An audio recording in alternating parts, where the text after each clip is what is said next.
Relationship को 3 महीने हुए थे, पर इन 3 महीनों में दोनों एक दूसरे को बहुत चाहने लगे और दोनों ने डिसाइड किया कि जल्दी ही वो शादी कर लेंगे। आशीष ने अपने घर में बात कर ली थी और फिर एक दिन आशीष अपनी फैमिली के साथ शुभांगी के घर आया। आशीष की फैमिली को देखकर शुभांगी के मम्मी पापा थोड़े परेशान हो गए। शुभांगी की सहेली जिसकी शादी इसी साल हुई थी, वो भी इस मौके पर शुभांगी के घर आई हुई थी। मुझे नहीं लगता कि शुभांगी आशीष की फैमिली में समझौता रख पाएगी, क्योंकि जिस तरह से आशीष की बहनें हैं वो देखकर तो बिल्कुल नहीं लगता कि शुभांगी वहां खुश रहेगी। वैसे शुभांगी, तुझे पता था कि आशीष की 6 बहनें हैं? 3 शादीशुदा हैं पर 3 तो कुंवारी हैं, और आशीष 6 बहनों का इकलौता भाई है। ज्यादा बात ही नहीं हो पाती थी। हाँ, पिछले दिनों आशीष ने मुझे बताया था कि उसके घर में उसकी मम्मी और बहनें हैं। वो सबसे छोटा है, अपनी बहनों का लाडला है। अब क्या करूं, मैंने ये सोचकर प्यार थोड़ी किया था कि उसकी बहनें भाई हैं या नहीं। मुझे तो आशीष के नेचर से प्यार हुआ था, उसकी सादगी से प्यार हुआ था। ये सब बातें तो बाद में सामने आती है ना।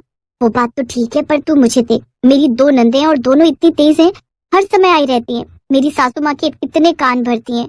तू तो जानती है मेरी अक्सर लड़ाई होती रहती है अपनी नंदों से। पर क्या करूं, मेरी तो शादी हो गई है, मुझे तो निभाना ही है। पर तेरे पास अभी भी समय है, तू तो ये शादी रोक सकती है।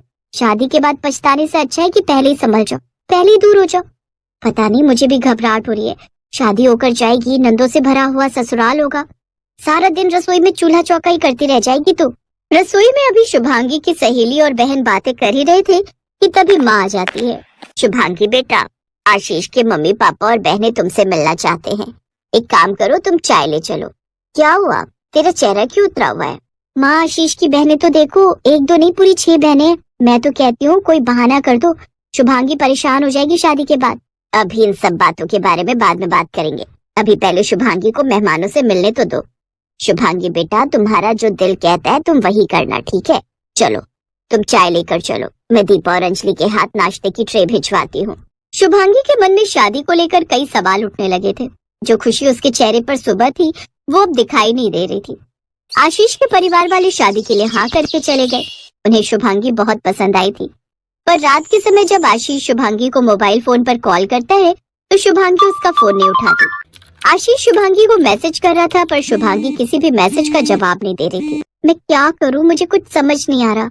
आशीष मुझे लगातार फोन कर रहा है, मैसेज कर रहा है, पर मैं उसे क्या कहूँ, कैसे कहूँ, ये समझ नहीं आ रहा। पर मुझे बात तो करनी ही होगी। शुभांगी आशीष को फोन मिलाती है और उसे अपने दिल की बात कहती है।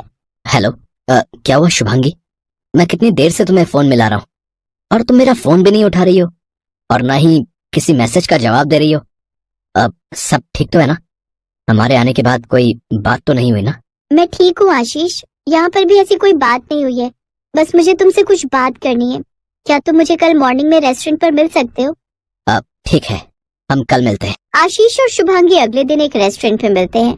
आशीष, मैं तुम्हें बहुत प्यार करती हूँ और मैं शादी तुमसे ही करना चाहती हूँ, पर मुझे शादी के बाद अलग रहना है। मेरा मतलब है, मैं इतने बड़े परिवार में नहीं रह सकती। तुम्हारी इतनी सारी बहनों के बीच मुझसे नहीं रहा जाएगा।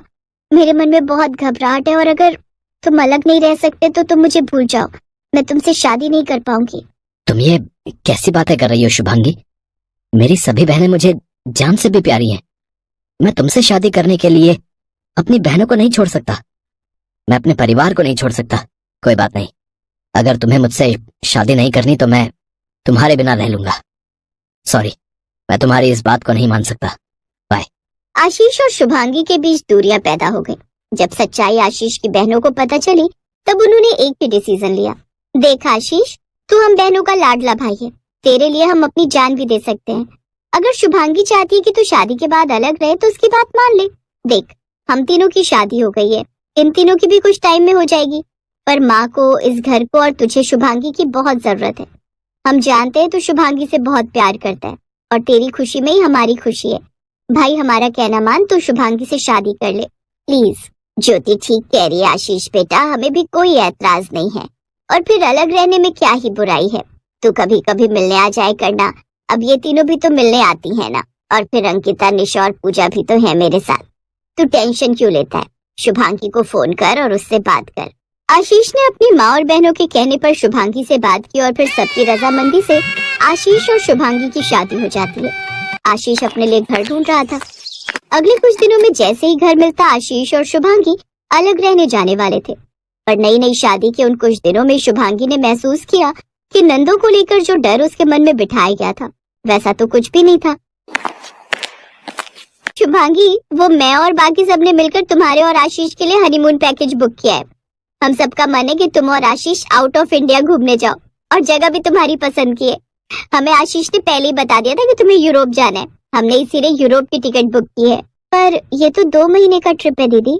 भाभी, हम सब ने यही सोचा है कि आप 2 महीने बिल्कुल एंजॉय करो और यहाँ की बिल्कुल भी चिंता मत करना भैया, हम माँ की पूरी देखभाल करेंगे।